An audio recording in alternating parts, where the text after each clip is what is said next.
বয়স 82, ঠিকমতো হাঁটতেও পারেন না। স্নায়ুর রোগে প্রতিনিয়ত কাঁপে হাত পা, কিন্তু তারপরেও সংসারের তাগিদে প্রতিদিন 12 ঘন্টা করে মুম্বাইয়ের ফুটপাথে বসে নোনতা খাবার বিক্রি করেন এই বৃদ্ধ। হ্যাঁ, সম্প্রতি সোশ্যাল মিডিয়াতে একটা ভিডিও খুব ভাইরাল হয়েছে, যেখানে দেখা যাচ্ছে মনসুর নামের এক বৃদ্ধ মুম্বাইয়ের বোরিভালির ফুটপাথে একটা প্লাস্টিকের টেবিল পেতে বিভিন্ন ধরনের গুজরাতি স্ন্যাক্স বিক্রি করছেন। প্রতিদিন সকালবেলা এসে তিনি এখানে নিজের স্টল সেট আপ করেন। পাশে একটা টুল পেতে সেই টুলের ওপরেই টানা 12 ঘন্টা বসে থেকে দোকানদারি করেন মনসুর চাচা। একটা সময় একটা শাড়ির দোকানে সেলসম্যানের কাজ করতেন তিনি। তবে 2020 সালে করোনা মহামারীর সময় তার চাকরি চলে যায়।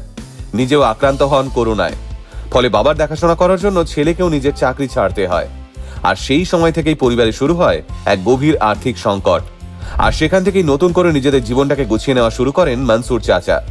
বর্তমানে তার বোন বাড়িতে এইসব নোনতা খাবার তৈরি করে দেন, তারপর সেই খাবারই তিনি ফুটপাথে বসে বিক্রি করেন।